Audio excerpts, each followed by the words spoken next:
Guys, new story है। Like, hype, comment और share जरूर कीजिए। एक छोटी सी झोपड़ी में एक 25 साल की लड़की छोटी सी बेड पर सो रही थी। जो बीमार थी, उसके पास सब कचरा और गंदगी फैला हुआ था। वो उठ भी नहीं पा रही थी, उसके दवाइयाँ भी खत्म हो गई थी। वो खांसते हुए जाग गई और सीलिंग को घूरने लगी। उसके आंखों के कोनों से आंसू बहने लगे। तभी उस झोपड़ी में दो इंसान आए, जो एक लड़का था और एक लड़की। वो लड़की उस बीमार लड़की के पास आई और बोली, क्या पंखुरी, तुम ऐसे कैसे हो गई? मुझे न तुम्हारे लिए सच में बुरा लग रहा है। वैसे एक बात बताऊं तुम्हें, मैं और विराट कल शादी कर रहे हैं। ये कह वो लड़की मुस्कुरा के उसकी रिंग फिंगर पर पहनी हुई डायमंड रिंग को दिखाने लगी। उस लड़की की बात सुन पंखुरी ने कहा, तुम ये क्या कह रही हो जेन्नी? विराट ये नहीं कर सकता। उसने मुझे प्रॉमिस किया था कि वो मुझसे शादी करेगा। पंखुरी रोने लगी। पंखुरी की बात सुन जेन्नी ने हंसते हुए कहा, तुम अब भी बेवकूफ हो पंखुरी। तुम्हें समझ नहीं आया कि विराट कभी तुम्हें पसंद करता ही नहीं था। वैसे ये सब छोड़ो, हम एक ही क्लास में पढ़ते थे, तो क्लासमेट होने के नाते हमें ब्लेसिंग दो। ये सुन पंखुरी ने आंखें बंद कर ली और तभी उसे खून की उल्टी होने लगी। उसी वक्त वहां विराट आया और जेन्नी के साइड में खड़ा हो गया। विराट को देख पंखुरी ने कहा, विराट, तुम पीएलजेड मुझे कुछ पैसे दे सकते हो? मैं हॉस्पिटल जाना चाहती हूँ। उसकी बात सुन जेन्नी ने दांत पीस के कहा, यू बिट सीएच, विराट तुम्हें पहले ही बहुत पैसे दे चुका है, अब और एक भी रुपया नहीं देगा तुम्हें। उसकी बात सम पंखुरी ने विराट की तरफ देख कहा, वो तो सिर्फ कुछ 1000 रुपए ही थे विराट। मैं जीना चाहती हूँ और तुम क्या भूल गए मैंने तुम्हारे कितनी हेल्प की थी? तुम्हें मंथली पैसे दिया करती थी। पंखुरी को बात सुन विराट ने उसके जबड़े को कस के पकड़ कहा, तुम एक डम थी। तुम क्लास में पढ़ाई में 0 थी। तुम भूल गई मैंने तुम्हें ट्यूशन दी थी और वो पैसे मेरे ट्यूशन की फीस थी। उसकी बात सुन पंखुरी ने दर्द से उसके तरफ देखा और बोली, पर विराट, मेरे डैड की कंपनी वो भी मैंने तुम्हारे नाम कर दिया। तुमने मुझे प्रॉमिस किया था कि तुम मुझसे शादी करोगे। अब तुम मुझे ऐसे कैसे छोड़ सकते हो विराट? उसकी बात सुन विराट ने पंखुरी का बाल जोर से पकड़ा और उसके जबड़े को कस के पकड़ कहा, मैं तुमसे शादी करता अगर तुम्हें ये एड्स ना होती तो। ये सुन पंखुरी का दिल टुकड़ों में टूट गया। उसकी आंखें भर आई और विराट ने उसे झटके से छोड़ कहा, और तुम जिस कंपनी की बात कर रही हो वो अगर तुम जैसी डम की हाथों में होती तो कब का डूब जाती। वो तो मेरा शुक्र मनाओ कि मैंने उसे इतनी ऊंचाई तक ले आया। विराट की बात सुन पंखुरी ने कड़वी हंसी के साथ कहा, विराट, तुम मेरे ड्राइवर के बेटे थे और तुमने मुझे हमेशा नीचा दिखाया, बुली किया। फिर भी मैंने तुमसे प्यार किया और सब कुछ तुम्हें दे दिया। तुम बहुत गंदे हो विराट, तुम कभी खुश नहीं रह पाओगे। विराट गुस्से में एक थप्पड़ मारा और कहा, मरो यहाँ। और ये कह विराट वहां से निकल गया। उसके जाते ही जेन्नी ने टेढ़ी मुस्कान के साथ पंखुरी को देख कहा, तुम्हें पता है पंखुरी, तुम किसी आदमी को टच किए बिना ही तुम्हें एड्स कैसे हो गई? ये सुन पंखुरी ने हैरानी से जेन्नी की तरफ देखा और बोली, तुम कहना क्या चाहती हो? साफ साफ बताओ। पंखुरी की बात सुन जेन्नी ने हंसते हुए कहा, क्योंकि विराट तुमसे शादी नहीं करना चाहता था, इसलिए उसने एड्स वाली एक इंजेक्शन लाके तुम्हें लगा दिया और तुम इन्फेक्ट हो गई और देखो आज तुम मरने की कगार पर पहुंच गई। ये बात सुन पंखुरी का दिल कांप गया। उसे बहुत बड़ा सदमा लगा। वो आंखें बड़ी किए हुए ही जेन्नी के तरफ देखने लगी। उसकी आंखों से आंसू बह निकले। उसे फिर से खून की उल्टी हुई तो जेन्नी अपना मुंह ढक के अपना मुंह गंदा वाला बना के वहां से निकल गई। पंखुरी बेड पर लेटे अपने आखिरी सांस को लेते हुए खुद से बोलने लगी, मैंने विराट तुम्हारे प्यार में इतना अंधी हो गई कि अपने डैड की बात नहीं मानी। तुम्हारे बात मान के मैंने अपनी सारी प्रॉपर्टी तुम्हें दे दिया, फिर भी तुम मुझसे पीछा छुड़ाने के लिए मुझे इतनी बड़ी बीमारी दे दी। विराट क्यों? विराट विराट क्यों? इतना नफरत क्यों? ये बोल पंखुरी रोने लगी। तभी वहां पर एक हैंडसम सा लड़का दौड़ते हुए उसके पास आया और पंखुरी को देखते ही जोर से हक कर लिया। उसने रोते हुए कहा, पीएलजेड हॉस्पिटल चलो पंखुरी, तुम्हें कुछ नहीं होने दूंगा। उस लड़के की बात सुन पंखुरी ने अपनी आंखें खोल उसे देखा और स्माइल करते हुए बोली, आयन तुम आ गए। देखो मेरे जाने का वक्त हो गया है, मुझे माफ कर दो। मैंने तुम्हें कभी समझने की कोशिश नहीं की। एक तुम और डैड ही थे जो मेरी भलाई चाहते थे। मैंने तुम दोनों को नजरअंदाज किया। आज देखो मुझे मेरी सजा मिल रही है। आयन ने रोते हुए कहा, नहीं पंखुरी, मुझे माफ कर दो। मैंने सोचा तुम विराट से प्यार करती हो, वो तुम्हें खुश रखेगा, इसलिए मैं यहाँ से चला गया था। मुझे नहीं पता था विराट तुम्हारी ये हालत कर देगा। आई एम सॉरी पंखुरी, मैंने तुम्हें इस बीच रास्ते में छोड़ गया। पंखुरी ने उसके गाल को थाम के कहा, तुम्हारी कोई गलती नहीं है आयन, मैंने ही तुम्हें ठुकराया था। पंखुरी ने एक बार फिर खून की उल्टी की और बोली, आयन अगले जन्म में मैं जरूर तुम्हें। ये कहते कहते ही पंखुरी की सांसें थम गई। पंखुरी की डेथ हो गई। आयन उसे पकड़ के रोता रहा। To be continued. पंखुरी की मौत और पुनर्जन्म। अब आगे।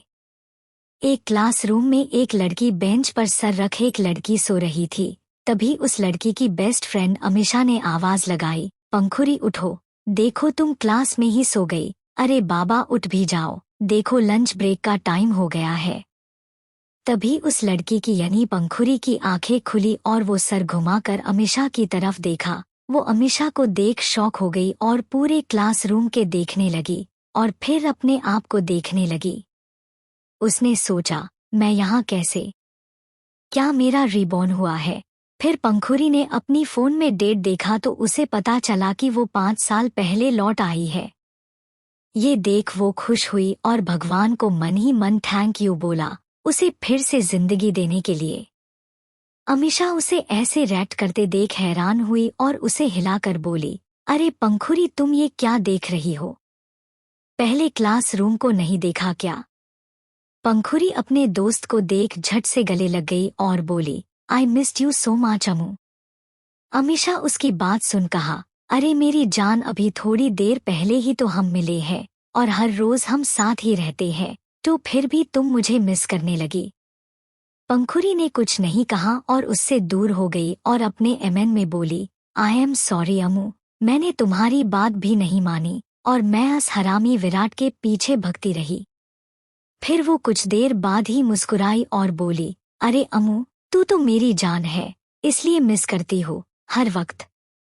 अमीषा ने उसे अपना मुंह बना के कहा, रहने दे, तुझे उस विराट के अलावा हम दिखाई देते भी है।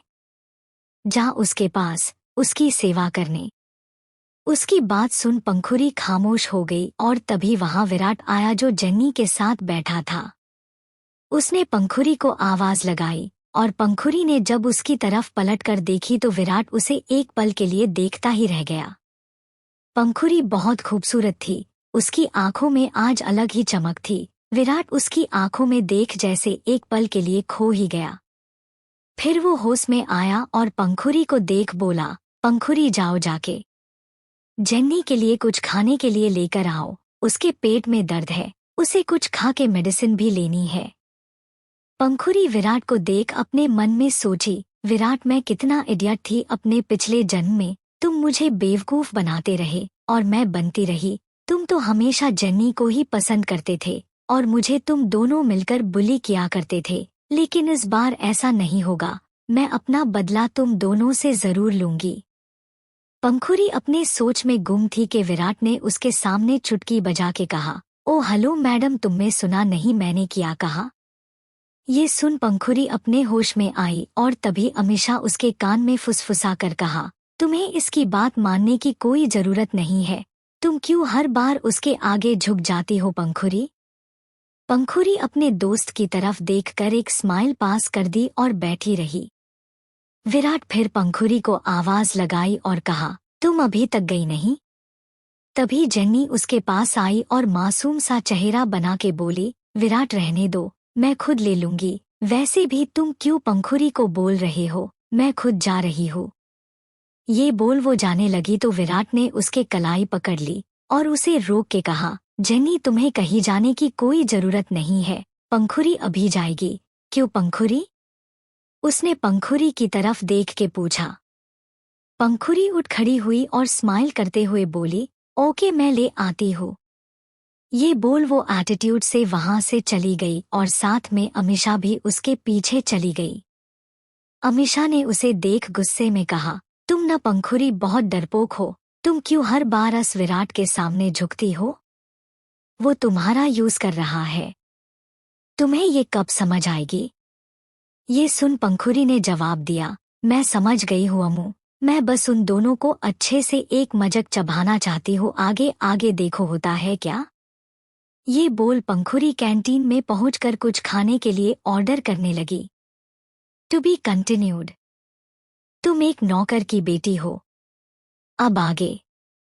पंखुरी ने कैंटीन में लंच बॉक्स लिया और जैसे ही जाने को हुई तभी वहां पर जेनी की बेस्ट फ्रेंड मिनी आई और पंखुरी को देख बोली, यार पंखुरी तुम न सच में एक नौकर की ही बेटी हो, देखो न विराट और जेनी के लिए कैसे काम करती हो। और वैसे भी विराट जैसा अमीर और हैंडसम लड़का तुम डिजर्व नहीं करती, और उसके लग्जरियस कार में बैठने का भी तुम जैसी लड़की डिजर्व नहीं करती। विराट के साथ तो जेनी ही मैच करती है, तुम जैसी नहीं। ये बोल मिनी हंसने लगी। ये सुन पंखुरी ने मुस्कुरा के पूछा, और मैं कैसी लड़की हूँ? मिनी ने हंसते हुए कहा, विराट की नौकर, जो एक उसकी नौकर की बेटी है। तुम्हें सिर्फ पोछा लगाना, बर्तन धोना और विराट के बच्चों का डायपर चेंज करना, यही काम तुम कर सकती हो। पंखुरी ने ये सुन मिनी से कहा, क्या ये सारी बात तुम्हें विराट ने कही है? मिनी बेटेडी मुस्कुरा के कहा, कहने की क्या जरूरत है, तुम हो ही ऐसी जो उसके पीछे पीछे घूमती हो और उसे शादी के लिए भी कहती हो। अब जाओ जल्दी से लंच बॉक्स लेकर जाओ। ये कह मिनी स्टाइल से वहां से चली गई। उसके जाने के बाद पंखुरी ने अपने मन में कहा, एक ड्राइवर का बेटा हो के खुद को छोटे मालिक कहते हो विराट, तुम्हें इस पोजीशन से गिराने में मुझे बहुत मजा आएगा विराट। ये सोच पंखुरी हंसने लगी। उसे हंसते देख अमीषा ने उसके सिर पर एक चपात लगा के बोली, ये तुम बार बार आज कहाँ खोई जा रही हो? पंखुरी ने कुछ नहीं कहा और अमीषा को लेके कैंटीन में ही बैठ के दोनों लंच करने लगी। दोनों ने पूरा खाना खत्म कर दिया। पंखुरी को आज एक अलग रूप में देखकर अमीषा को बहुत अच्छा लगा। उसने पंखुरी से पूछा, पंखुरी तुम्हें आज कुछ हुआ है क्या? तुम कुछ बदली बदली सी लग रही हो। पंखुरी ने उसकी बात सुन कहा, अम्मू मैंने सीधी होके देख लिया, पर सब मुझे इस वजह से कमजोर और डरपोक समझने लगे।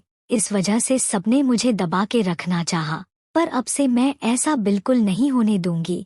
तुम हमेशा अपने लिए स्टैंड लेने के लिए बोलती थी ना, आज से मैं ऐसा ही करूंगी। किसी को अपने ऊपर हावी नहीं होने दूंगी, खास करास विराट जोशी को डोट।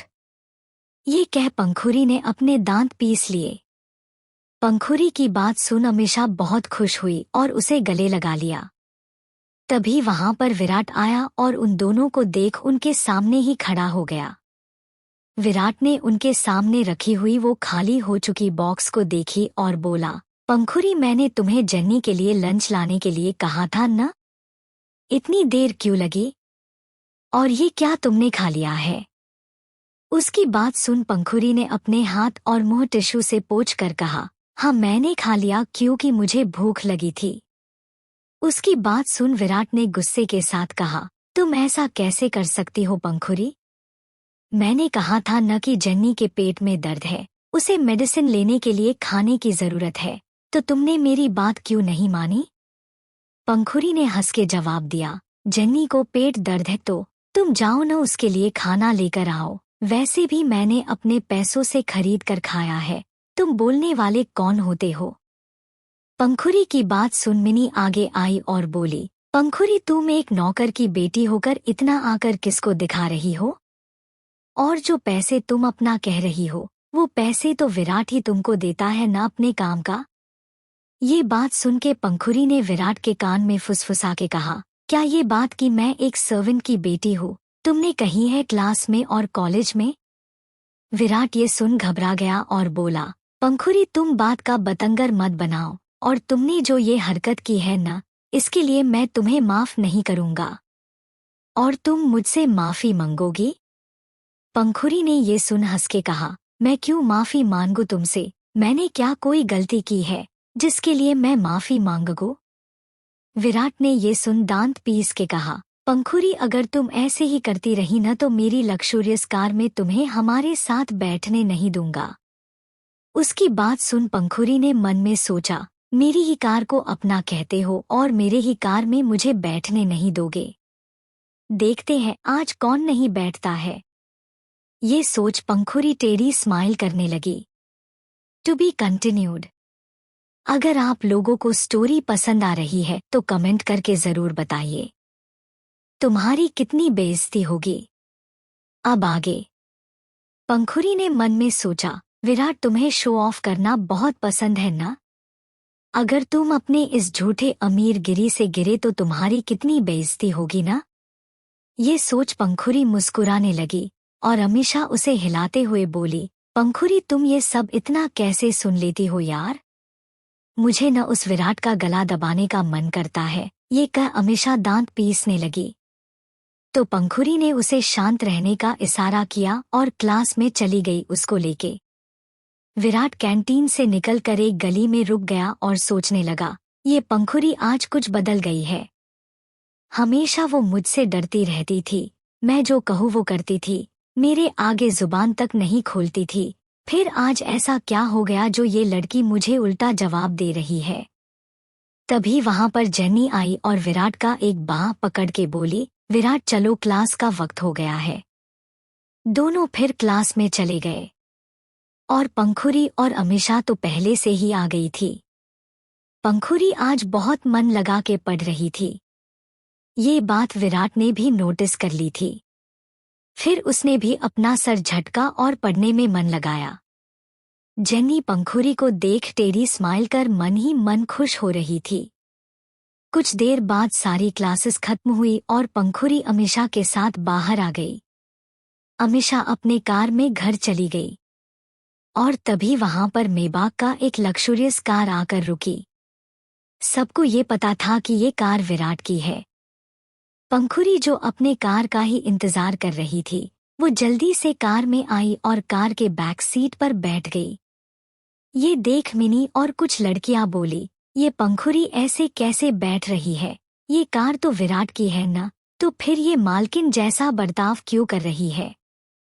पंखुरी ने ड्राइवर को कार चलने को कहा। वो ड्राइवर जो कोई नहीं विराट के ही पिता थे। उन्होंने कहा, पंखुरी मैडम, विराट आ ही रहा होगा, थोड़ी देर रुकिए। ये सुन पंखुरी ने अपना सर दबा के बोली, मुझे किसी का इंतजार नहीं करना और वो मेरे साथ मेरी कार में नहीं जाएगा।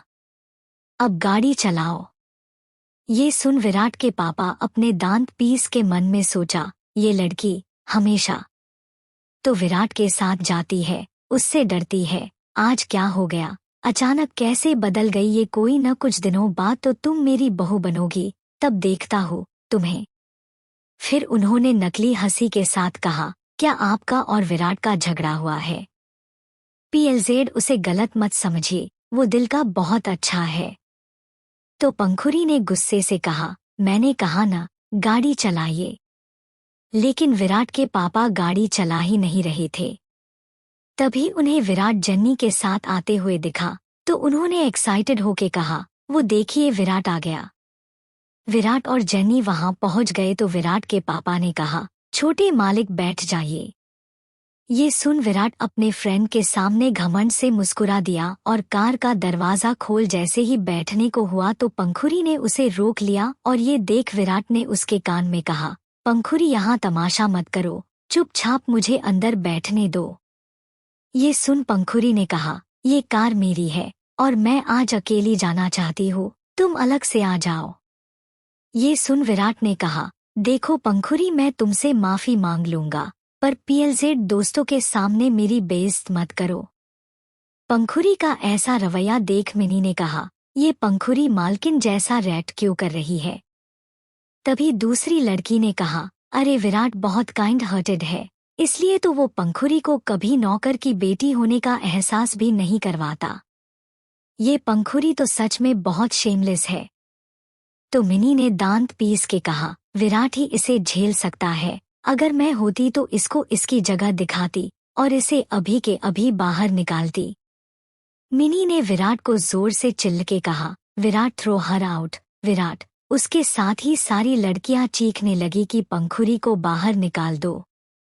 ये देख विराट ने पंखुरी से कहा, पंखुरी PLZ बैठने दो, देखो सब लोग देख रहे हैं, अगर तुम मेरी बात नहीं मानी तो मैं अभी के अभी तुम्हें कार से बाहर फेंक दूंगा।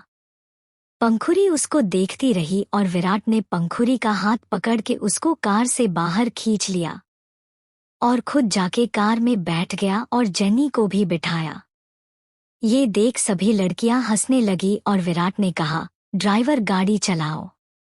जेनी भी पंखुरी को देख टेढ़ी मुस्कुरा दी और विराट के पापा भी मजाक उड़ाते हुए कार चला के चले गए। तभी मिनी ने कहा, क्या हुआ? विराट ने बाहर फेंक दिया। उसकी बात सुन पंखुरी ने टेढ़ी स्माइल की और अपने डैड को कॉल लगा दी। पंखुरी के पापा ने फोन उठाया तो पंखुरी ने कहा, पापा हमारा ड्राइवर मेरी बात नहीं मानते, वो मुझे अकेले छोड़कर चला गया है, PLZ उनको फायर कर दीजिए। ये कह पंखुरी ने फोन रख दिया। तो मिनी ने उसे देख पूछा, तुम किसे कॉल करी थी? तो पंखुरी ने कहा, तुम्हें इससे क्या, मैं अपनी कार का वेट कर रही हूँ। ये सुन मिनी ने हंसते हुए कहा, वो कार तो गई, क्या तुम किसी और को बुला रही हो? ये सुन पंखुरी ने भी हंसते हुए कहा, देखना अभी के अभी वो कार लौट के आएगी। वो ये बोली ही थी कि तभी कार लौट के आई और विराट के पापा बाहर निकलकर पंखुरी से माफी मांगते हुए कहा, मुझे माफ कर दीजिए मैडम, पर PLZ मुझे नौकरी से मत निकालिए, मेरे इसके अलावा कुछ काम नहीं है। और ये कह विराट के पापा ने कार का दरवाज़ा खोला और पंखुरी को बैठने को कहा। तो पंखुरी ने कहा, इसमें इसको पहले बाहर करो। ये सुन विराट के पापा ने विराट और जेनी को बाहर आने को कहा और वो दोनों मुंह बनाते हुए बाहर आ गए। और तभी पंखुरी अंदर बैठ गई। To be continued. पंखुरी का विराट को कार से निकालना। अब आगे। पंखुरी के फोन करने के 2 मिनट बाद ही कार वापस आ गई और विराट और जेनी मुंह बना के उतर गए। उनके उतरते ही विराट के पापा ने पंखुरी के लिए कार का दरवाज़ा खोला और पंखुरी वहां बैठ गई। विराट के पापा ने कहा, पंखुरी तुम्हें इतनी छोटी बात के लिए अपने डैड को कॉल करने की जरूरत नहीं थी। मैं मानता हूँ तुम्हारे और विराट के बीच कुछ झगड़ा हुआ है, पर अपने डैड को कॉल करने की जरूरत नहीं थी। उनकी बात सुन पंखुरी ने मुंह फर के कहा, आपका कोई हक नहीं बनता मुझे मेरे नाम से पुकारने का। आप ही थे न वो जो अभी अपने बेटे की हरकत देखने के बाद भी मुझे छोड़ के चले गए थे। और एक बात आप भूल गए, क्या आपको पैसे कौन देते हैं? अगर आपको मैं पसंद नहीं हूँ तो आप रिजाइन कर दीजिए, हमें बहुत ड्राइवर मिल जाएंगे। पंखुरी की बात सुन विराट के पापा घबरा गए और बोले, नहीं मैडम आप ऐसा मत कीजिए, मुझसे मेरी जॉब मत छीनिए। तभी जेनी ने कहा, पंखुरी मुझे पता है तुम मुझे पसंद नहीं करती, पर विराट के साथ ऐसा क्यों बिहेव कर रही हो? वो तो हमेशा तुमसे अच्छा बिहेव करता है ना? जेनी की बात सुन विराट ने पंखुरी के पास आके बोला, पंखुरी अब ज्यादा नाटक मत करो, देखो सब लोग मुझे ही देख रहे हैं और तुम मुझे सच में गुस्सा दिला रही हो।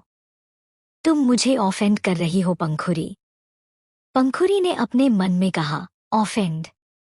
हाँ, अभी तो शुरुआत है विराट और जेनी, मैं तुम लोगों की हालत खराब न कर दी ना तो मेरा नाम भी पंखुरी अवस्थी नहीं।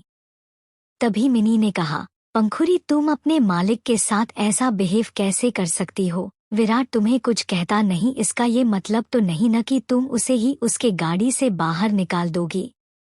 ये सब सुन पंखुरी ने कुछ नहीं कहा और कार का विंडो लगा लिया।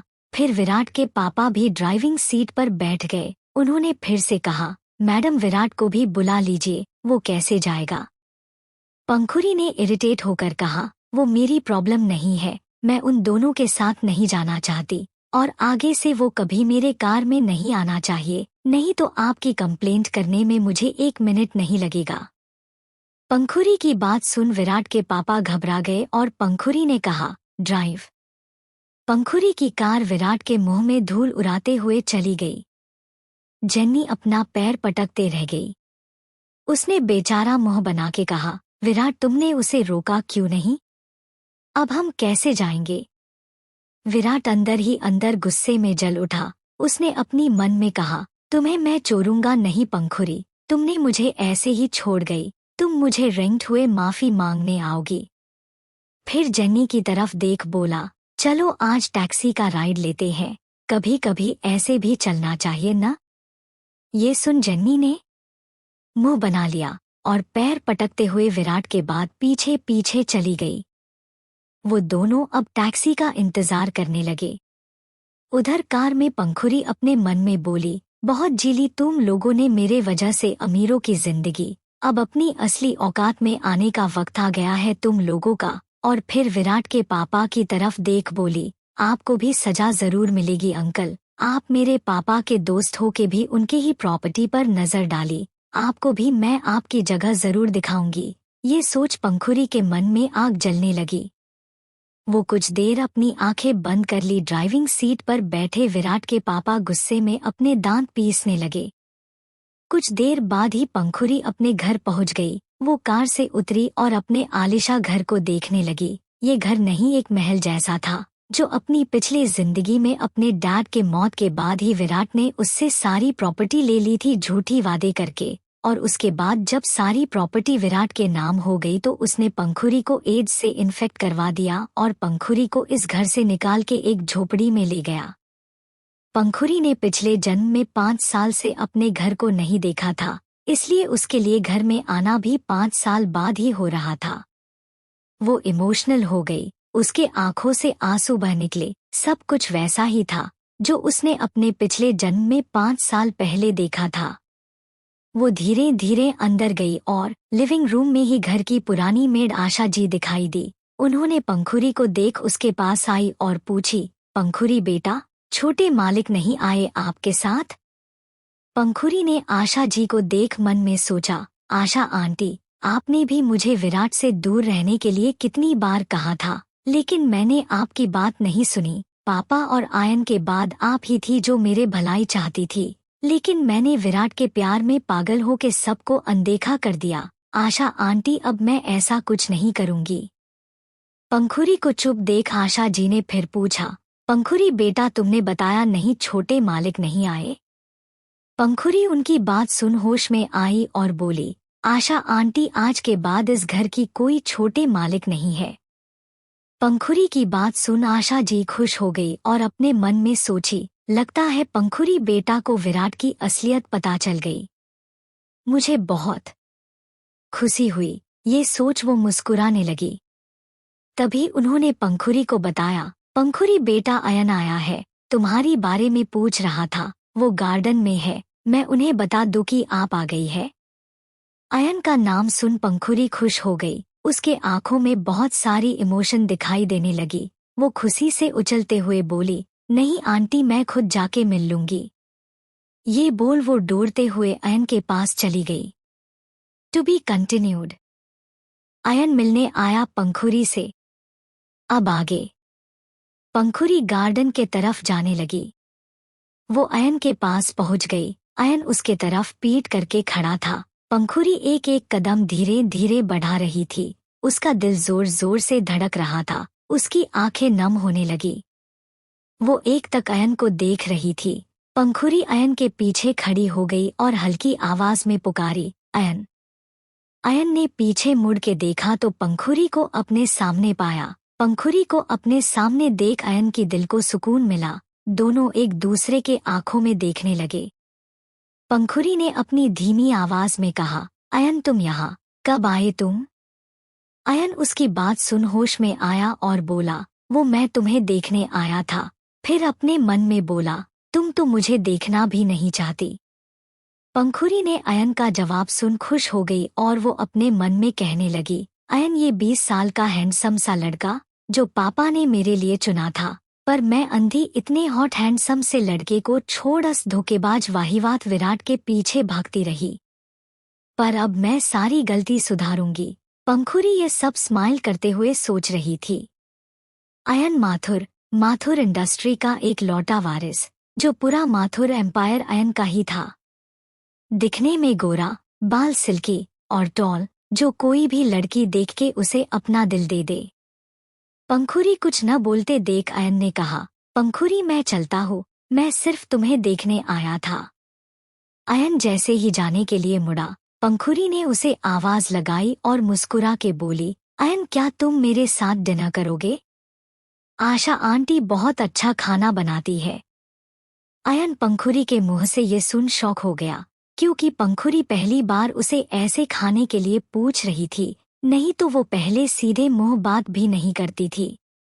अयन ने शॉक होते हुए अपने तरफ पॉइंट करते हुए पूछा, क्या तुम मुझसे पूछ रही हो? पंखुरी ने हाँ में सर हिला दिया। पंखुरी अयन को देख एक्साइटेड हो गई थी, उसके आंखें सब कुछ बयान कर रही थी। अयन ने फिर ओके कहा और पंखुरी उसे लेके अंदर चली गई।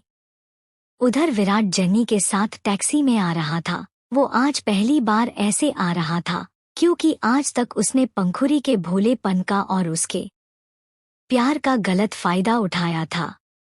उसने कभी आज तक गरीबों वाली फील नहीं की पंखुरी के बदौलत। साथ ही में जेनी को भी पंखुरी के पैसों पर ऐश करवाता था। वो दोनों आज अच्छे से थक गए थे। ऐसे ही पहले विराट ने जेनी को उसके घर छोड़ा और फिर खुद पंखुरी के घर आ गया, क्योंकि वो वहां ही रहता था। घर के अंदर पंखुरी और अयन बातें कर रहे थे। पंखुरी ने कुछ सोचकर अयन से पूछा, अयन मैंने सुना है तुम पढ़ाई में बहुत अच्छे हो, तुम टॉपर हो। अयन ने उसकी बात सुन मुस्कुरा के हाँ में सर हिला दिया। तो पंखुरी ये सुन सैड फेस बना के अयन के पास जाके उसका हाथ पकड़ बोली, अयन क्या तुम मुझे ट्यूशन दे सकते हो? वो मैं पढ़ाई में थोड़ी वीक हूँ। अयन ने ये सुन कहा, पर तुम्हें तो विराट ट्यूशन देता है ना? ये सुन पंखुरी ने कहा, वो देता है, पर फिर भी मैं अच्छे मार्क्स नहीं ला पा रही। अब मैं ट्यूटर बदलना चाहती हूँ, क्या तुम मुझे रोज ट्यूशन दे सकते हो? पंखुरी ने पप्पी फेस बना के कहा और अपनी टिमटिमाती आंखों से अयन को देखने लगी। अयन ये सुन फिर शॉक हुआ और अपने मन में सोचा, ये आज पंखुरी को क्या हो गया है? उसने तो आज तक विराट से ट्यूशन ली थी और आज वो विराट को नजरअंदाज कर रही है। अयन को चुप बैठा देख पंखुरी ने उसे थोड़ा हिला के कहा, क्या हुआ अयन, तुम कुछ बोल क्यों नहीं रहे? अयन अपने होश में आके हाँ में सर हिला दिया और ये देख पंखुरी बहुत खुश हो गई और उसके होठों पर एक प्यारी सी मुस्कान खिल उठी। अयन उसकी मुस्कान में खो गया। फिर पंखुरी ने कहा, तो आज से ही शुरू करे। अयन ने ओके कहा तो पंखुरी उसे अपने कमरे में ले गई। अयन जाते वक्त अपने और उसके हाथ को देख रहा था जो पंखुरी ने थाम के उसे ले जा रही थी। अयन पंखुरी से बहुत प्यार करता था, पर पंखुरी विराट को पसंद करती थी, इसलिए उसने कभी पंखुरी को फोर्स नहीं किया और उसके हिसाब से उसकी खुशी जीनी दी। पर अफसोस अयन ने पंखुरी के खुशी के लिए उसे छोड़ा, पर यही पंखुरी को ले डूबी। अयन और पंखुरी के रूम में पहुंच गए। पंखुरी ने अयन को उसके स्टडी टेबल के पास चेयर पर बिठाया और पंखुरी भी उसके साथ ही एक चेयर पर बैठ गई। अयन का दिल जोर जोर से धड़क रहा था। उसने धीरे से पंखुरी की बुक ली और पंखुरी को इम्पोर्टेंट नोट बताने लगा, पर पंखुरी मुस्कुराते हुए अपना हाथ टेबल पर टीका के उसकी ठुड्डी पर हाथ रख अयन को देख रही थी। अयन ने जब पंखुरी की तरफ देखा तो पंखुरी को उसके तरफ देखता पाकर वो थोड़ा हिचकिचाया, क्योंकि पंखुरी आज अलग ही बर्ताव कर रही थी उसके साथ। उसे अंदर ही अंदर खुशी हो रही थी कि पंखुरी उससे दोस्ती कर रही थी। फिर ऐसे ही उन दोनों को पढ़ते हुए 2 घंटे बीत गए और तभी वहां आशा जी आई और पंखुरी के तरफ देख बोली, पंखुरी बेटा डिनर रेडी है, आप दोनों आ जाओ जल्दी। ये सुन पंखुरी मुस्कुरा दी और उसने अयन को फ्रेश होने वॉशरूम भेज दिया और वो खुद दूसरे रूम में चली गई फ्रेश होने। थोड़ी देर बाद दोनों डाइनिंग टेबल पर आ गए। आशा जी ने टेबल पर खाना लगा दिया। सब खाना टेबल पर लग गया और आशा जी ने पंखुरी से पूछा, पंखुरी बेटा विराट खाने नहीं आ रहा क्या? पंखुरी ने कहा, नहीं आंटी, वो आज से मेरे साथ डिनर नहीं करेगा, क्योंकि वो और मैं अलग अलग है, उसके लिए अब से आप भी कुछ नहीं बनाएगी। ये सुन अयन और आशा जी हैरान हो गए। क्योंकि आज पहली बार हो रहा था कि पंखुरी विराट के बगैर खाना खा रही थी। ये जान के अयन और आशा जी के फेस पर स्माइल आ गई। To be continued. तुम किसी और को कैसे डेट कर सकती हो? अब आगे। पंखुरी आज पहली बार विराट के बगैर खाना खा रही थी। अयन चुपके से पंखुरी की तरफ देखता है और फिर नजर चुरा लेता है। पंखुरी ये नोटिस कर रही थी, पर वो भी चुप चुप के अयन को देख रही थी। उनका खाना लगभग खत्म हो ही गया, तभी वहां विराट आया और आते ही पंखुरी पर बरस पड़ा। विराट ने अयन को देख गुस्से में पूछा, ये कौन है पंखुरी? और तुम इसके साथ क्या कर रही हो? और तुम क्या अब किसी और को डेट करके मुझे जलाना चाहती हो? फिर एक हंसी के साथ विराट ने कहा, तुम्हारी ये गलत फहमी है पंखुरी, क्योंकि मैं बिल्कुल भी नहीं जला। और आज तुमने मेरे पापा के साथ इतनी बदतमीजी से कैसे बात करी? पंखुरी ने ये सुन कहा, तुम होते कौन हो जो मैं तुम्हें जलाऊंगी? और अयन मेरा गेस्ट है, तो मैं उसके बारे में कुछ गलत नहीं सुनूंगी। और दूसरी बात, तुम्हारे पापा मेरे ड्राइवर है, तो अगर वो मेरी बात को काटेंगे तो कंप्लेंट जरूर जाएगी मेरे पापा के पास। ये सुन विराट ने पंखुरी का मजाक उड़ते हुए कहा, इसलिए तुम्हारी एग्जाम अच्छी नहीं जाती क्योंकि तुम लड़के के साथ डेट पर जाती रहती हो। पंखुरी ने मुस्कुरा के कहा, तो तुम्हें क्या फर्क पड़ता है मैं किसी के भी साथ डेट पर जाऊं? और वैसे भी मेरे जिंदगी में दखल देने वाले तुम कोई नहीं होते, समझे? अयन जो उन दोनों के झगड़े को देख रहा था, उसने चेयर से उठकर पंखुरी से कहा, पंखुरी मैं अब चलता हूँ, देर हो गई है। पंखुरी ने मुस्कुरा के हाँ में सर हिलाया और बोली, कल मिलते हैं अयन। अयन ये सुन मुस्कुरा दी और पंखुरी को बाय बोल के चला गया। उसके जाते ही विराट ने पंखुरी के पास आके उसे गुस्से में कहा, ये यहाँ क्यों आया था? और आज के बाद ये यहाँ नहीं आना चाहिए पंखुरी। पंखुरी ने ये सुन गुस्से में कहा, अयन यहाँ हर रोज आएगा और तुम्हें आने की कोई जरूरत नहीं है। ये कह पंखुरी जैसे ही जाने के लिए मुड़ी, विराट ने उसे रोक के कहा, मैं क्यों नहीं आऊंगा, मैं तुम्हें ट्यूशन देता हूं ना। पंखुरी ने ये सुन कहा, तुम अब से इस जॉब से निकले जाते हो, क्योंकि जब से तुमने मुझे ट्यूशन देना स्टार्ट किया है तब से मेरी मार्क्स कम आते गए हैं। तुम आचे से नहीं पढ़ते।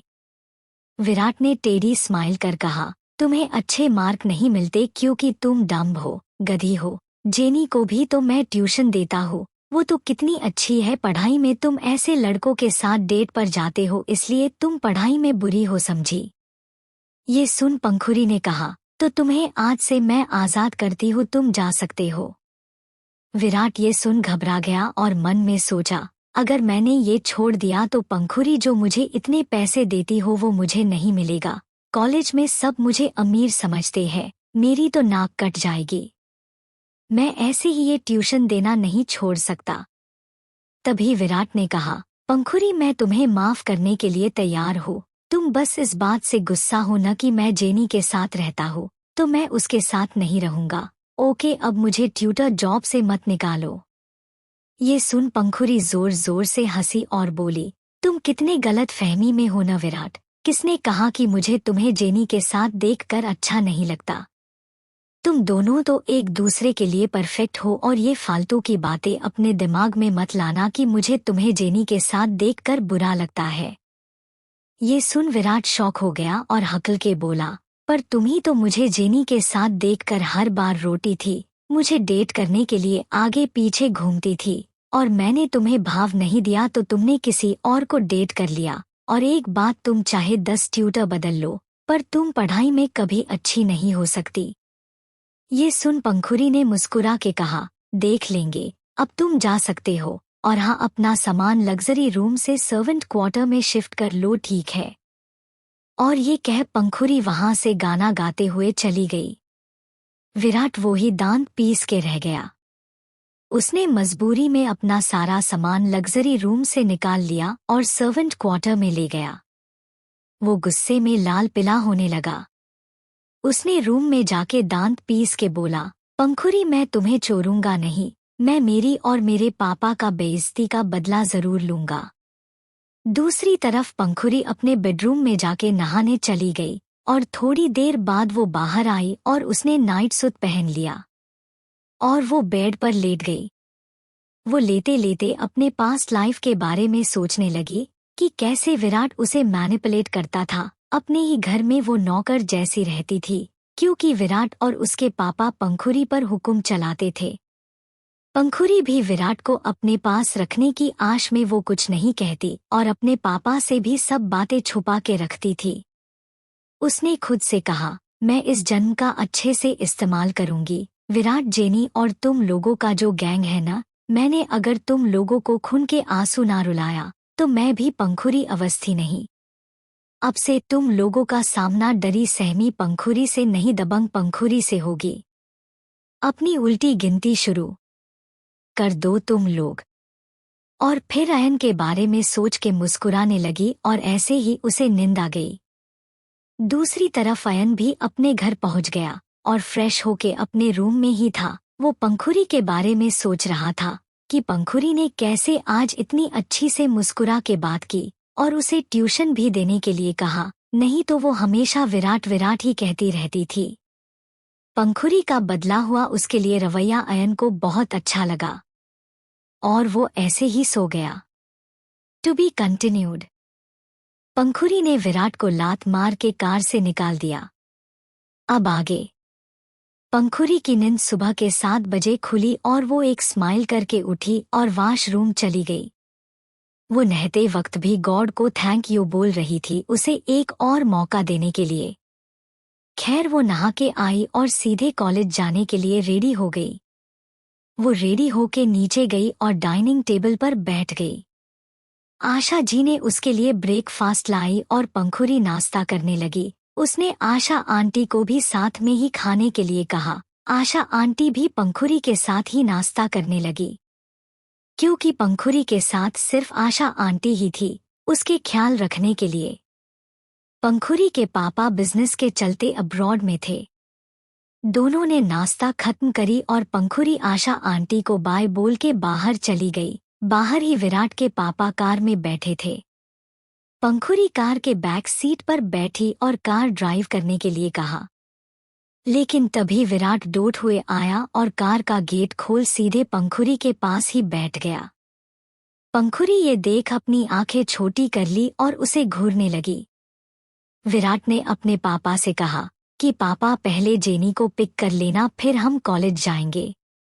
विराट के पापा ने भी मुस्कुरा के हाँ बोला। ये देख पंखुरी ने अपनी भौं चढ़ा ली और बोली, आज के बाद मेरे कार में कोई नहीं बैठेगा, इंक्लूडिंग यू विराट। विराट ये सुन हैरान होते हुए कहा, पर हम तो रोज ऐसे ही चलते थे, फिर आज तुम्हें क्या हुआ?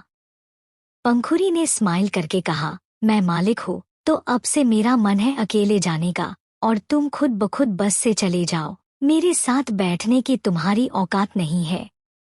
ये सुन विराट ने गुस्से के साथ कहा, तुम्हें हो क्या गया है पंखुरी? तुम कल से इतना रुड बिहेव क्यों कर रही हो? तभी विराट के पापा ने भी कहा, हाँ मिस, आप दोनों तो साथ में ही जाते थे तो अब क्या हो गया? पंखुरी ने उन्हें अनदेखा करके कहा, मैंने कहा न, आज से मैं अकेले जाऊंगी, कोई भी मेरे कार में नहीं आएगा, मतलब कोई नहीं। ये बोल के पंखुरी ने विराट को एक लात मार दी और विराट सीधे कार के बाहर गिर पड़ा। फिर पंखुरी ने अपने हाथ झाड़ के कार का दरवाजा लॉक करके कार ड्राइव करने के लिए कहा और उसकी कार चली गई।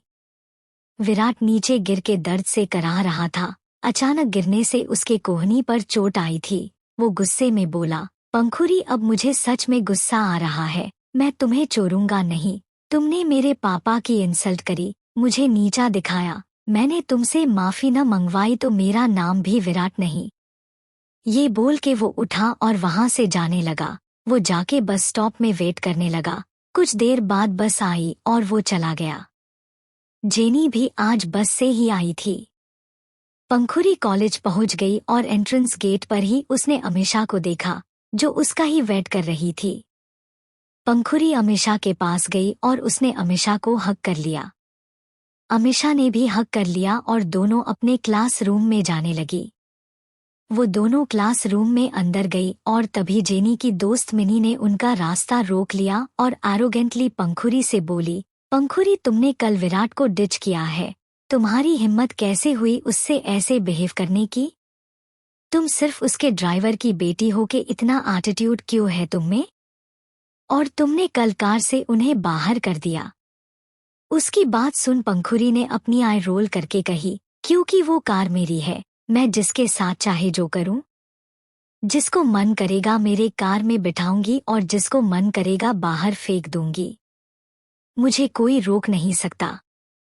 ये बात सुन मिनी ने कहा, ओपीएलजेड तुम एक नौकर की बेटी हो और तुम्हारा पूरा परिवार विराट के घर में काम करती है, तो तुम ये ढोंग करना बंद करो। मिनी की बात सुन अमीषा ने कहा, तुमसे ये बात किसने कही कि पंखुरी नौकर की बेटी है और उसकी फैमिली विराट के घर में काम करते हैं? ये बात सुन मिनी ने कहा, मैं जेनी की बेस्ट फ्रेंड हूँ और जेनी और विराट हर बात एक दूसरे से शेयर करते हैं, तो ये बात भी विराट ने ही उसे बताया तो मुझे भी जेनी ने ही बताई। ये बात सुन अमीषा ने कहा, तुम्हें पता भी है विराट नौकर है या पंखुरी?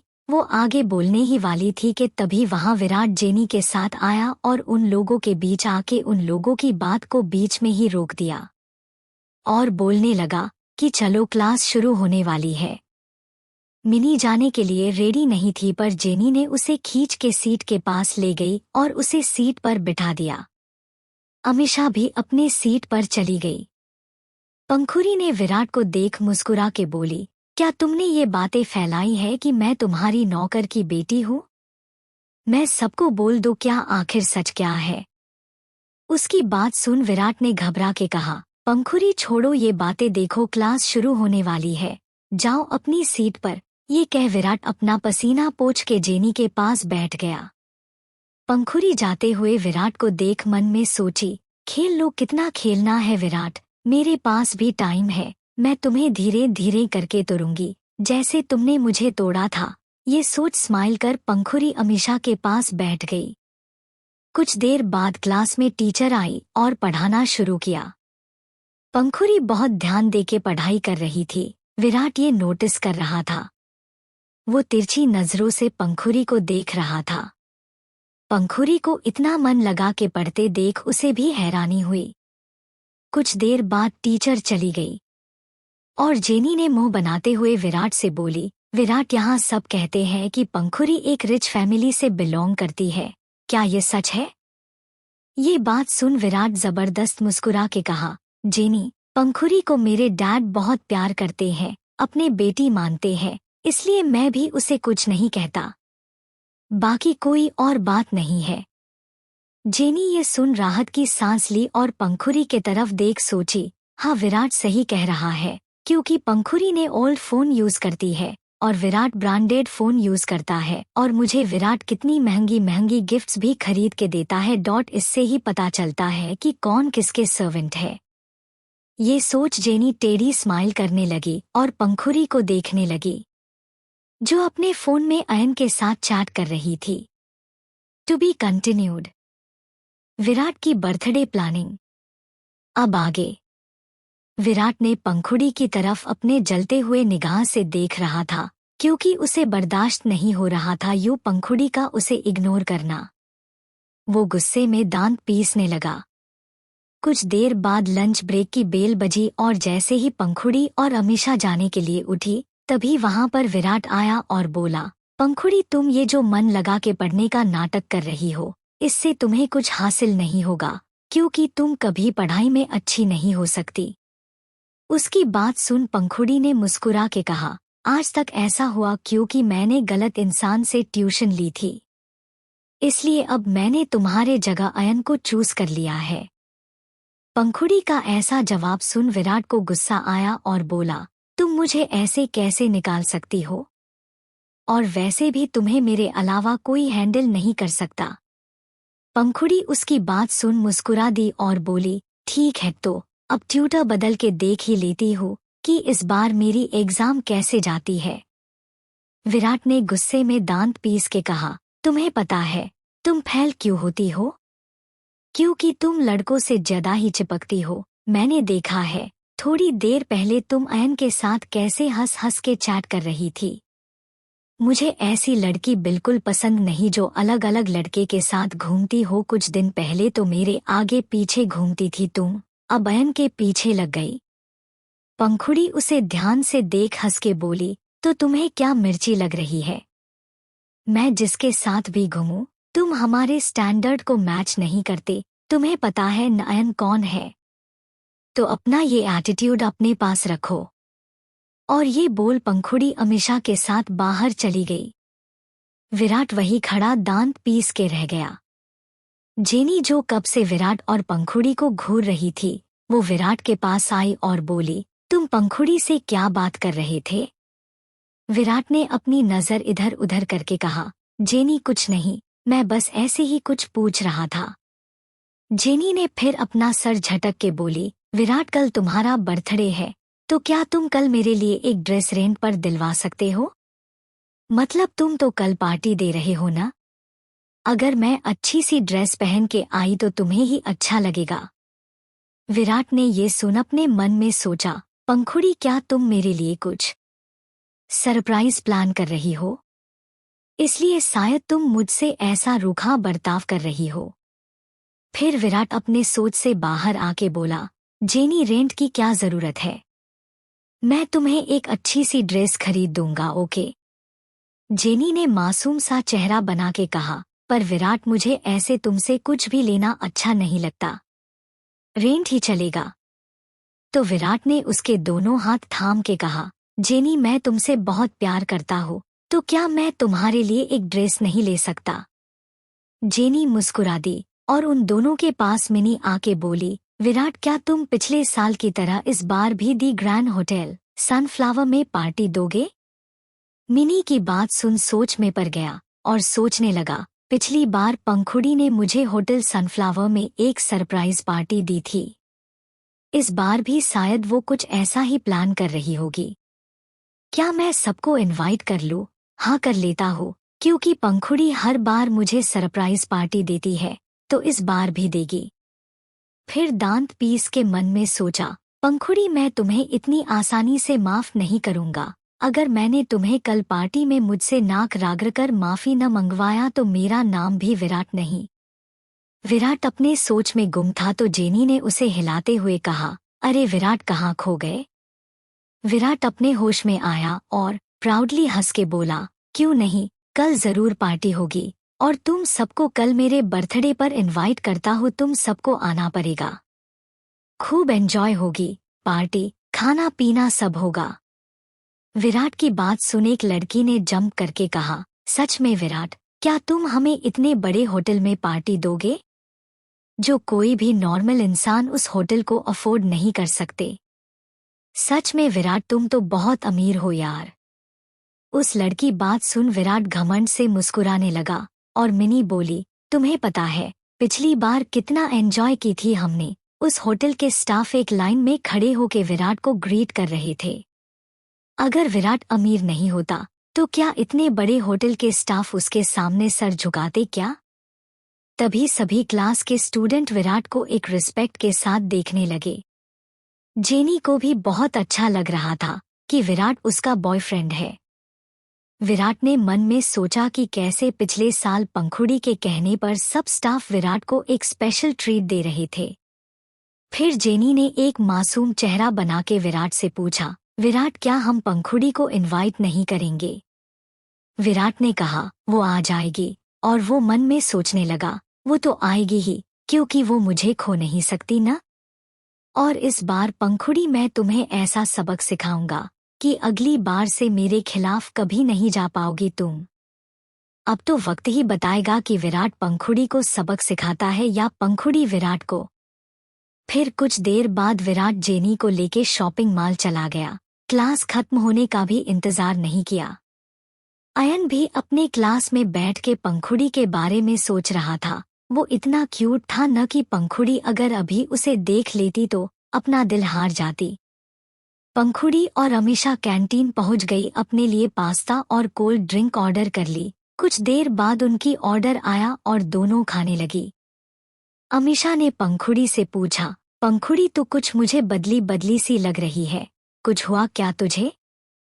पंखुड़ी ने अमीषा को देखा और नजर चुराते हुए बोली, ये क्या बोल रही है तू आमू? To be continued. तुम मुझसे क्या छिपा रही हो? अब आगे। पंखुड़ी नजर चुराने लगी। वो बोली, ये क्या बोल रही है तू? मुझे क्या हुआ? अमीषा उसे ध्यान से देखने लगी और बोली, कुछ तो है जो तू मुझसे छुपा रही है। पंखुड़ी उसकी आंखों में देख बोली, देख ऐसा कुछ नहीं है, बस मुझे अब समझ आ गया है सब कुछ, इसलिए मैं अब पहले जैसी नहीं रही। ज्यादा मत सोच, डॉट चल खा, क्लास में भी जाना है। अमीषा ने हाँ में सर हिलाया और मन में सोची, कुछ तो हुआ है पंखुड़ी के साथ, पर हुआ क्या है? अमीषा यही सोच खाना शुरू की और कुछ देर बाद दोनों खा के वापस क्लास में आ गई। दूसरी तरफ मॉल में विराट और जेनी पहुंच गए और क्योंकि विराट पंखुड़ी के साथ ज्यादातर मॉल में जाता था तो सब उसे पहचानते थे, इसलिए अब भी विराट जब वहां पहुंचा तो विराट को रिसीव करने के लिए मैनेजर खुद आए और सारे स्टाफ भी लाइन में खड़े हो गए, क्योंकि उनको ये लगता था कि विराट पंखुड़ी का बॉयफ्रेंड है और वो लोग अवस्थी फैमिली को नाराज नहीं कर सकते थे, क्योंकि अवस्थी परिवार सिटी के टॉप अमीर लोगों में से एक थी। इसलिए जब विराट वहां पहुंचा तो सब उन्हें अच्छे से ग्रीट करने आए। लेकिन आज विराट के साथ किसी और लड़की को देख वो लोग कंफ्यूज हो गए। मैनेजर आगे आए और विराट को अच्छे से ग्रीट करके सोफे पर बिठाया। जेनी ये सब देख के उसे बहुत खुशी मिल रही थी। वो आसमान में उड़ रही थी कि उसे इतना अमीर बॉयफ्रेंड मिला है। मैनेजर ने रिस्पेक्ट से पूछा, सर आप क्या देखना पसंद करेंगे? विराट ने जेनी के तरफ इशारा करके बोला, इनके लिए एक पार्टी वियर गाउन या फिर ड्रेस दिखाओ। उसके ऐसे बोलते ही दो सेल्स गर्ल जेनी के पास आई और उसे एक तरफ आने के लिए बोली और जेनी भी उनके साथ जाने लगी। पीछे पीछे विराट भी उठ के जाने लगा। जेनी और विराट एक शॉप के पास पहुंच गए और जेनी को एक एक करके ड्रेस दिखाने लगी। जेनी भी बहुत खुश होते हुए ड्रेस देखने लगी। इस तरफ विराट को टेंशन हो रही थी कि आज जेनी को ड्रेस अगर दिला दिया तो उसे कल के पार्टी के लिए पैसे नहीं बचेंगे। लेकिन फिर कुछ सोच कि वो खुश हो गया कि पंखुड़ी जरूर उसके लिए सरप्राइज पार्टी प्लान कर रही है बिना उसे बताए। वो श्योर था कि पंखुड़ी उसके बर्थडे के लिए जरूर कुछ प्लान कर रही है। पंखुड़ी का लगभग क्लास खत्म हो गया और वो और अमीषा दोनों बाहर आ गए। अमीषा भी अपने गाड़ी के पास चली गई और पंखुड़ी भी अपने गाड़ी के पास आ गई। विराट के पापा पंखुड़ी के लिए पिछले सीट का दरवाजा खोला और पंखुड़ी वहां बैठ गई। विराट के पापा गुस्से में दांत पीसने लगे, क्योंकि उन्होंने भी पंखुड़ी को बेइज्जत करने का एक भी वक्त नहीं गंवाते थे। लेकिन अचानक से पंखुड़ी का तेवर एटीट्यूड देख वो हैरान हो गए। कुछ देर बाद ही पंखुड़ी घर पहुंच गई और घर के अंदर चली गई। वो सीधा अपने कमरे में पहुंची और अपना यूनिफॉर्म निकाल के वॉशरूम में चली गई। कुछ देर बाद वो फ्रेश होके आई और एक ड्रेस निकाल के पहनने लगी। ये एक नी लेंथ फ्रॉक था, पिंक कलर का, जिससे पंखुड़ी किसी फूल की तरह ही खिली खिली दिख रही थी। वो बहुत एक्साइटेड थी क्योंकि थोड़ी देर बाद अयन आने वाला था उसे पढ़ने के लिए। वो तैयार हो गई और कुछ देर बाद ही आशा जी उसे खाना खाने के लिए बुलाने आई। पंखुड़ी ने भी उनके पीछे चली गई और दोनों मिलके खाना खाने लगी। कुछ देर बाद दोनों का खाना खत्म हुआ और पंखुड़ी गार्डन में चली गई। वो जाके वहां बेंच पर बैठ गई। वो कुछ ताजा हवा लेना चाहती थी। वो वहां आंखें बंद करके बैठी रही और अपने पिछले लाइफ के बारे में सोचने लगी कि कैसे विराट, उसके पापा और जेनी ने उसका बुरा हाल किया था और उसे हमेशा बुली किया करते थे।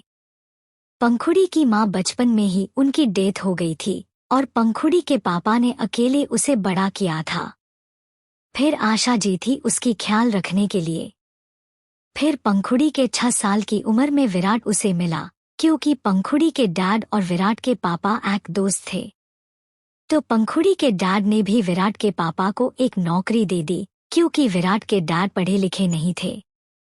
पंखुड़ी जब अपने छोटी सी उम्र में विराट से मिली वो बहुत खुश हो गई क्योंकि उसे एक दोस्त मिला था। वो दोनों बचपन से हमेशा साथ रहा करते थे। लेकिन समय के साथ जब वो दोनों बड़े होते गए, विराट पंखुड़ी को मैनिपुलेट करना शुरू कर दिया। विराट पंखुड़ी को उसकी आदत लगवा दी, उसके साथ अटैचमेंट करवा दी, जिससे पंखुड़ी विराट के बिना एक पल भी नहीं रह पाती थी। लेकिन विराट ने पंखुड़ी के इनोसेंट का, उसकी भोलेपन का गलत फायदा उठाया और उसे बाद में मार दिया। यही सब सोचते हुए पंखुड़ी के आंसू निकल आए। फिर उसे याद आया कि उसके डैड ने अयन को उसके लिए चूज किया था। अयन बहुत अच्छा था, पंखुड़ी से बहुत प्यार करता था, लेकिन विराट के वजह से पंखुड़ी ने उसके पापा और अयन का बहुत दिल दुखाया।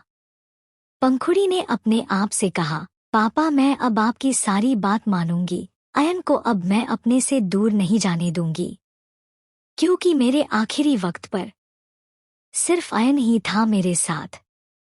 अयन आई एम सॉरी। पंखुड़ी को ऐसे बैठे हुए काफी वक्त हो गया। लगभग अंधेरा हो गया। यूज टाइम का पता ही नहीं चला। दूसरी तरफ मॉल में जेनी अब तक ड्रेस देख ही रही है, लेकिन उसे कोई ड्रेस पसंद ही नहीं आ रहा था। विराट को अब इरिटेशन हो रहा था। वो इरिटेशन में बोला, जेनी जल्दी से कुछ पसंद कर लो, देखो अंधेरा हो गया, मुझे घर भी जाना है। जेनी मुंह बनाते हुए एक ड्रेस ली और विराट ने पेमेंट कर दी। उसके बाद दोनों बाहर आ गए। वो दोनों ने एक कैब बुक करी और थोड़ी देर बाद कैब आई और वो दोनों बैठे के चले गए। जेनी ने मन में सोची, ये विराट अपनी कार क्यों नहीं लाया? वो तो इतना अमीर है, अभी मुझे इतनी एक्सपेंसिव ड्रेस खरीद के दी, फिर अपनी कार क्यों नहीं लिया? आखिर बात क्या है? जेनी अपने मन में यही सब सोचती चली गई। विराट को तो अलग ही टेंशन हो रही थी। दूसरी तरफ पंखुड़ी अभी तक वो ही बैठी थी। अयन उसके घर आया तो उसे गार्डन में ही पंखुड़ी दिखी। वो मुस्कुराते हुए पंखुड़ी के पीछे खड़ा हो गया। अचानक पंखुड़ी का दिल जोरों से धड़कने लगा। उसने अपने दिल पर हाथ रख लिया और एक लंबी सांस ली। तभी अयन की आवाज उसके कानों में पड़ी। पंखुड़ी अयन की आवाज सुन अपनी आंखें बंद कर ली और धीरे से पीछे मुड़ के देखा और उसकी आंखें अयन की आंखों से मिली। To be continued. पंखुड़ी ने विराट को भेजा बेसमेंट में। अब आगे। पंखुड़ी और अयन की आंखें एक दूसरे से मिली। पंखुड़ी को ऐसा महसूस हुआ जैसे अभी जाके वो अयन के गले लग जाए, पर वो खुद को रोक ली ये सोच कर कि अभी वक्त नहीं हुआ है, पर जल्दी ही वो अयन के साथ आगे बढ़ेगी। अयन पंखुड़ी को खोई हुई दिखी तो उसने पंखुड़ी के सामने अपने हाथ हिला दिया, पर पंखुड़ी खोई हुई ही रही। फिर अयन उसके पास जाके पंखुड़ी के कान में अपने गर्म सांस छोड़ हल्के से बोला, पंखुड़ी किसके ख्यालों में खोई हो? इतने पास से अयन को अपने पास देख के पंखुड़ी का दिल मंदिर की घंटी की तरह बजने लगा। उसे ऐसा फीलिंग कभी नहीं आई थी जब वो पिछले लाइफ में विराट के साथ रहती थी, तब भी नहीं। पंखुड़ी के दिल में अलग ही जज्बात उमड़ रहे थे जो उसने अभी तक किसी के लिए भी महसूस नहीं की थी। पंखुड़ी ने अयन की आंखों में देखा तो अयन भी उसे खोई हुई नजरों से ही देख रहा था। अयन भी तो पंखुड़ी से एक तरफा प्यार ही करता था, पर उसे कभी पंखुड़ी का अटेंशन नहीं मिला था। पर अचानक पंखुड़ी के बदलते बर्ताव को वो विश्वास नहीं कर पा रहा था। फिर भी वो पंखुड़ी के साथ अच्छा टाइम स्पेंड करना चाहता था, चाहे कुछ दिन के लिए ही उसे ये खुशी क्यों ना मिले। पंखुड़ी अयन को देख बोली, अयन तुम कब आए? अयन अपने होश में आया और बोला, वो अभी अभी तो आया था, पर तुम इतनी कहाँ खोई हुई थी? पंखुड़ी अपने इमोशन को छुपा के बोली, वो पापा की याद आ रही थी, इसलिए मैं यहाँ थोड़ा ताज़ी हवा खाने आई थी। अयन उसकी बात सुन के कहा, हाँ अंकल से मेरी आज बात हुई थी, उन्होंने कहा था कि उन्हें और टाइम लगेगा वहाँ, पर तुम खुद को अकेला मत समझना, जब भी कभी कोई ज़रूरत हो मुझे बेझिझक फ़ोन कर लेना, ओके? पंखुड़ी ने हाँ में सर हिलाया और बोली, हाँ मुझे पता है तुम हमेशा मेरे साथ रहोगे। पंखुड़ी की बात सुन अयन की दिल तेजी से धड़कने लगा। दोनों एक दूसरे को हग करना चाहते थे, पर दोनों ही रुक गए। फिर पंखुड़ी माहौल को थोड़ा बदल के मुस्कुरा के बोली, मैं भी ना तुम्हें यही खड़ा करके रखा हुआ है। चलो अयन, हम अंदर चलते हैं। अयन ने भी एक प्यारी सी स्माइल करके हाँ में सर हिलाया और पंखुड़ी के साथ घर के अंदर चला गया। पंखुड़ी ने अयन को लिविंग रूम में ही बिठाया और वो खुद भी बैठ गई। दोनों खामोश बैठे रहे। फिर पंखुड़ी अपना गला साफ करके बोली, अयन तुम क्या लेना पसंद करोगे? चाय, कॉफी या फिर कोई जूस? अयन ने उसके तरफ देख क्यूट सा फेस बनके बोला, पंखुड़ी पहले चलो तुम्हारे स्टडी खत्म करते हैं, बाद में कुछ ले लूंगा। पंखुड़ी अयन की क्यूटनेस पे ही खो गई। वो अपने मन में सोची, अरे यार ये कितना क्यूट है यार, सच में ना पिछले लाइफ में सच में डम्बो ही थी जो अयन जैसे क्यूट हॉट बंदे को छोड़ उस चूचे विराट के पीछे पड़ी थी। ये सोच पंखुड़ी अपने मुंह का अजीब अजीब का बनाने लगी। अयन उसकी बनते बिगड़ते एक्सप्रेशन को देख रहा था। पंखुड़ी अभी बहुत क्यूट लग रही थी। अयन सिर्फ उसे देख मुस्कुरा रहा था। फिर अयन ने कहा, तुम्हें नहीं पढ़ना क्या पंखुड़ी? पंखुड़ी अपने होश में आई और अपना एक कान पकड़ के पप्पी फेस बना के सॉरी कहा तो अयन के दिल में घंटी बजने लगी। पंखुड़ी उठ खड़ी हुई और स्टडी रूम के तरफ जाने लगी। अयन भी अपना सर झटक के उसके पीछे पीछे चला गया। दोनों स्टडी रूम में पहुंच गए और अयन पंखुड़ी को सारे क्वेश्चन एक एक करके समझाने लगा। पर हमारी पंखुड़ी तो अयन को निहारने बिजी थी। उसके दिमाग में एक भी अयन की बात नहीं घुसी। अयन ने जब पंखुड़ी की तरफ देखा तो पंखुड़ी को उसके तरफ देखता पाकर वो झेप गया। वो शर्माने लगा। उसके गाल लाल हो गए। फिर अपना गला साफ करके बोला, पंखुड़ी तुम्हें समझ आ रहा है ना? अयन की बात सुन पंखुड़ी झेप गई और अपनी नज़र इधर उधर घुमा के बोली, सॉरी अयन, वो मैं समझ ही नहीं पाई। अयन ने एक स्माइल करके कहा, कोई बात नहीं, पहले मैं तुम्हें बेसिक समझा देता हूँ ओके। फिर पंखुड़ी अपना ध्यान स्टडी में लगाए और अब वो सब अच्छे से समझ रही थी। उसने अपने मन में सोचा, अयन कितने अच्छे से काम होके मुझे समझा रहा है, जिससे मुझे समझ भी आ रहा है। पर वो विराट, वो तो सिर्फ पैसों के लालच में मुझे सिर्फ पढ़ने का नाटक कर रहा था। वो विराट को कोसने लगी। कुछ देर बाद विराट घर पहुंचा और इतने साल के आदत से मजबूर विराट चल के अपने पुराने लग्जूरियस रूम में पहुंच गया। पर जब उसने रूम के डोर पर बड़ा सा ताला देखा तो उसे याद आया कि वो तो यहाँ से निकाल दिया गया है। उसे इतना गुस्सा आया कि उसका मन हुआ अभी के अभी वो जाके पंखुड़ी का गला दबा दे। फिर उसे याद आया कि कल उसका बर्थडे है और कैसे भी करके पंखुड़ी से पैसे निकलवाने हैं, नहीं तो उसकी सबके सामने धज्जियां उड़ जाएगी। विराट ने खुद से कहा, पंखुड़ी जरूर मेरा वेट कर रही होगी स्टडी रूम में और मुझे पैसों की जरूरत है, मैं रिस्की नहीं ले सकता। और वैसे भी 14 साल का अटैचमेंट वो थोड़ी ही भूलेगी। उसे तो मेरी आदत लग चुकी है। वो कितना भी दिखावा कर ले कि उसे मुझसे कोई फर्क नहीं पड़ता, पर मुझे पता है उसे बहुत फर्क पड़ता है और वो तड़प रही होगी मेरे लिए। ये बोल वो टेढ़ी स्माइल कर स्टडी रूम के तरफ चला गया। विराट को विश्वास ही नहीं हो रहा था कि पंखुड़ी बदल गई है, क्योंकि इन 14 साल में विराट ने पंखुड़ी का उसके लिए पागलपन, जिद देखी थी, जो किसी के भी साथ लड़ जाती थी उसके साथ रहने के लिए। अब विराट को कौन बताए कि पंखुड़ी बदल गई है। खैर विराट स्टडी रूम में पहुंचा और जैसे ही वो वहां पहुंचा वहां अयन को देख उसका दिमाग खराब हो गया। उसने गुस्से में कहा, पंखुड़ी ये फिर यहाँ क्या कर रहा है? मैंने तुमसे कहा था ना कि तुम इसके आसपास भी नहीं जाओगी। ठरकी इंसान खुद तो दूसरे लड़की से चिपकता फिरता है, अब पंखुड़ी को भी किसी के साथ नहीं देख सकता। पंखुड़ी जो मन लगा के पढ़ रही थी, विराट की आवाज सुन वो गुस्से में आ गई और बोली, तुम यहाँ क्या कर रहे हो? मैंने तुम्हें बताया था ना कि यहाँ मत आना, तुम्हारे जगह मैंने दे दी थी, भूल गए तुम? पंखुड़ी की इंसल्ट भरी बात सुन विराट को भी गुस्सा आया और वो बोला, तुम ऐसे किसी के भी साथ भी रह सकती हो? और इसका तुम्हारे साथ क्या रिश्ता है? पंखुड़ी ने हंस के बोली, तुम्हें क्यों फर्क पड़ रहा है, मैं जिसके भी साथ रहूं, तुम कोई नहीं होते ये बोलने वाले। फिर पंखुड़ी अपने हाथ टेबल पर जोर से मार के बोली, तुम्हें दिख नहीं रहा मैं पढ़ाई कर रही हूँ, अभी के अभी बाहर जाओ, नहीं तो अभी मैं गार्ड बुला के तुम्हें बाहर फिकवा दूंगी। और फिर बोली, और हाँ, आज से तुम सर्वेंट क्वार्टर में भी नहीं बेसमेंट में रहोगे।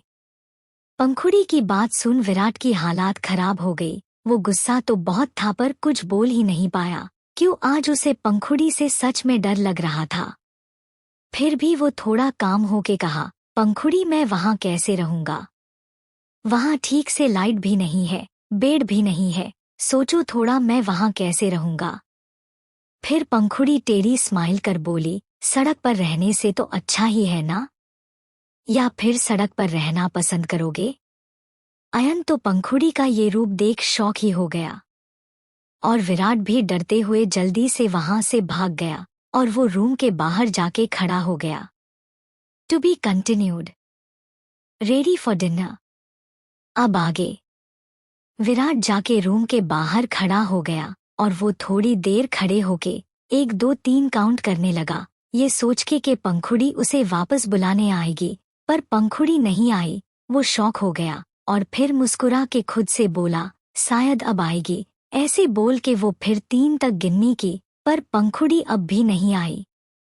इस बार विराट को थोड़ा ज्यादा हैरानी हुई, क्यों जो पंखुड़ी उसके पीछे पीछे घुमा करती थी, वो पंखुड़ी आज उसे ऐसे बाहर निकला जैसे वो कोई अजनबी हो और पंखुड़ी उससे बहुत नफरत करती हो। पर विराट को यकीन नहीं हो रहा था कि पंखुड़ी उसे नफरत कर सकती है। उसे तो यही लग रहा था कि पंखुड़ी उससे सिर्फ कोई प्रैंक कर रही है। विराट ने खुद से कहा, ये पंखुड़ी सच में इतनी टफ हो गई क्या, या वो सिर्फ दिखावा कर रही है। फिर खुद ही मुस्कुरा के बोला, हाँ, शायद वो मेरे लिए कोई बड़ी सरप्राइज प्लान कर रही है और मुझे इसके बारे में पता ना लगे, इसलिए शायद वो ये नाटक कर रही है। फिर विराट गुस्से में दांत पीस के कहा, चाहे तुम कितनी बड़ी सरप्राइज क्यों ना दो पंखुड़ी, पर मैं तुम्हें इतनी आसानी से तो माफ नहीं करूंगा। तुमने अब तक जितनी मेरी बेइज्जती की है ना, उसका बदला मैं कल जरूर लूंगा और सबके सामने लूंगा। तुम्हें मैं नाक रागरकर माफी ना मंगवाया तो मेरा नाम भी विराट नहीं। ये बोल वो एक बार दरवाजे के तरफ देख पैर पटक के चला गया। उसे बहुत गुस्सा आ रहा था, ऊपर से उसकी ट्यूटर वाली जॉब चली गई और दूसरी तरफ उसे एक सर्वेंट क्वार्टर में रहना पड़ रहा है। उसे आदत जो हो गई थी अमीरों जैसे जीने की, अचानक ऊपर से नीचे गिरने पर उसकी हवाइयां निकल गई। वो गुस्से ने रूम में गया और बेड पर लेट गया, क्योंकि वो बेड एक सिंपल बेड थी। इन दिनों उसका शरीर भी दर्द करने लगा था, क्योंकि वो लग्जूरियस रूम में मास्टर बेड पर जो सोता था, अब बेचारे का हालत खराब हो गई थी। खैर वो आज बिना खाए ही सो गया और उसको कल की चिंता भी हो रहा था कि अपने दोस्तों को कैसे ट्रीट करेगा। आफ्टर ऑल उसने ये बोल रखा था कि वो लग्जूरियस सनफ्लावर होटल उसकी है। खैर वो यही सब सोचते सोचते सो गया। दूसरी तरफ पंखुड़ी का दिमाग खराब हो गया था विराट को देखने। अयन जो कब से पंखुड़ी को देख रहा था, उसने अपना गला साफ करके कहा, पंखुड़ी तुम मुझे उदास लग रही हो, ठीक है मैं अब चलता हूँ, अपना ख्याल रखना। अयन उसके साथ रहना तो चाहता था पर वो इसलिए खुद को रोक रहा था क्योंकि उसे लगा था कि पंखुड़ी और विराट के बीच कोई बड़ा झगड़ा हो गया है और पंखुड़ी विराट से कुछ ज्यादा ही नाराज है, क्योंकि अयन पंखुड़ी को सिर्फ विराट के साथ रहते और सिर्फ उसकी फिक्र करते हुए देखता आ रहा था। पंखुड़ी अयन की बात सुन उसके तरफ देख बोली, अयन मैं बस गुस्सा हूँ विराट के आ जाने से, पर तुम क्यों इतनी जल्दी जा रहे हो, क्या तुम मुझसे नाराज हो। अयन पंखुड़ी की बात सुन उसके तरफ देखने लगा और बोला, नहीं तो मैं बस तुम्हें उदास देखा तो सोचा कि मुझे अब चले जाना चाहिए। पंखुड़ी ने फिर कुछ सोच मुस्कुराते हुए एक्साइटेड होके अचानक अयन का हाथ पकड़ बोली, अयन क्या तुम कल मेरे साथ सनफ्लावर होटल में डिनर करने जाओगे, मैंने 3 साल से नहीं गई हो। अयन ये सुन शॉक हो गया और मन में सोचा, पंखुड़ी ये क्या बोल रही है, ये तो 1 हफ्ते पहले ही गई थी विराट के साथ। फिर अयन ने पंखुड़ी के तरफ देख बोला, पंखुड़ी तुम तो 1 हफ्ते पहले ही गई थी ना वहाँ। और तुम अक्सर वहां विराट के साथ जाती रहती हो, पर आज मैं क्यों? पंखुड़ी तो पहले अपने दतों तले जीभ को दबा लिया कि वो कैसे ये बात बोल दी कि वो 3 साल से वहां नहीं गई थी। पर वो बात बदलते हुए बोली, पर तुम ये कैसे जानते हो कि मैं वहां अक्सर जाती हूँ, वो भी विराट के साथ? पंखुड़ी का सवाल सुन अयन खामोश हो गया और मन में बोला, क्योंकि वो होटल मेरा ही है मेरी पंखुड़ी, मैं ऑनर हूँ उस होटल का, इसलिए मुझे मालूम है। फिर अयन अपना बात बदल के बोला, वो बस मैं जानता हूँ। फिर पंखुड़ी उसका टांग खिंचते हुए बोली, क्या तुम चाहते हो अयन कि मैं फिर से विराट के साथ घूमूं? उसके साथ डिनर पर जाऊं? अगर तुम ये चाहते हो तो बता दो। पंखुड़ी ये बोल मन मन हंसने लगी। अयन पंखुड़ी की बात सुन हड़बड़ा गया और जल्दी से अपना सर हाँ में हिला के बोला, हाँ हाँ मैं जाऊंगा तुम्हारे साथ कल। अयन का तो दिल ही कांप गया था जब उसने सुना था कि पंखुड़ी फिर से विराट के साथ जाएगी। पंखुड़ी अयन की हालत समझ रही थी, वो मंद मंद मुस्कुरा रही थी। उसने सोचा, अयन तुम कितने क्यूट हो ना, और तुम्हें विराट के तरह चाल चलना, लोगों को हर्ट करना बिल्कुल भी नहीं आता, तुम इतने अच्छे क्यों हो अयन? पिछले लाइफ में मैंने तुम्हें क्या क्या नहीं सुनाया, फिर भी मेरे मरते वक्त तुम ही थे मेरे पास, तुम मुझे बचाना चाहते थे, पर क्या करती, मैं बच नहीं पाई। अच्छा हुआ जो मेरा उस शरीर का अंत हुआ और फिर से मेरा पुनर्जन्म हुआ। अब तुम्हें सिर्फ तुम्हारी पंखुड़ी मिलेगी, कोई विराट की पंखुड़ी नहीं। इस जन्म इस दिल में सिर्फ तुम रहोगे। पंखुड़ी को खोया देख अयन ने कहा, पंखुड़ी तुमने अपना मन बदल दी क्या? पंखुड़ी ने ना में सर हिलाया और बोली, अब मेरा ये मन कभी नहीं बदलेगा। अयन कुछ समझ नहीं पाया, पर वो इतना तो समझ गया था कि अब से वो विराट के पास नहीं जाएगी, और यही बात उसे अच्छी लगी थी। फिर अयन ने कहा, ठीक है पंखुड़ी हम कल मिलते हैं, बाय, अपना ध्यान रखना। पंखुड़ी ने भी बाय बोला, पर दोनों का दिल बेचैन हो गया था, दूर जाने से फिर भी जाना तो पड़ेगा ही। अयन अपने भारी मन के साथ अपने घर चला गया। पंखुड़ी भी डिनर कर आज जल्दी ही सो गई, वो काफी एक्साइटेड थी अयन के साथ कल वो डिनर पर जो जा रही थी। वो मुस्कुराते हुए नींद की आगोश में चली गई। अगले दिन आज कोई भी कॉलेज नहीं गए थे। पंखुड़ी सुबह से अपनी ड्रेस ही देख रही थी कि वो पहने क्या। वो थक गई ड्रेस देख देख के। फिर आशा जी उसके पास आई और उसे परेशान देख पूछी, बेटा क्या हुआ? कुछ हेल्प चाहिए तुमको? पंखुड़ी रुवासी चेहरा बना के बोली, आंटी देखो ना, मुझे कोई ड्रेस मिल ही नहीं रहा जिसे मैं पहन सकूं। फिर आशा जी ने पूछा, अच्छा तुम्हें कैसी ड्रेस चाहिए? मतलब तुम कहीं जा रही हो? पंखुड़ी शर्मा के बोली, वो मैं अयन के साथ डिनर पर जा रही हूँ आज। आशा जी ये सुन मुस्कुरा दी और फिर वो एक ड्रेस उठा के पंखुड़ी के हाथ में दी और बोली, जाओ इसे पहन के देखो। पंखुड़ी वो ड्रेस उठा के वॉशरूम चली गई और थोड़ी देर बाद ही बाहर आई और आशा जी उसे देख शौक से खड़ी हो गई क्योंकि वो बहुत खूबसूरत लग रही थी। वो एक लाइट ब्लू कलर का one piece slim fit dress थी जो उसके नी तक आ रही थी। पंखुड़ी की हर कर्व अच्छे से दिख रही थी, वो बहुत खूबसूरत लग रही थी। फिर आशा जी पंखुड़ी को मिरर के सामने खड़ा कर दी और बोली, देखो ये ड्रेस तुम पर कितना अच्छा लग रहा है। पंखुड़ी खुद को देख मुस्कुरा दी और आशा जी के गले लग खुशी से जंप करके उनके गले लग गई और बोली, यू आर ग्रेट आंटी। आप मेरी हर परेशानी चुटकी में सॉल्व कर देती है। To be continued.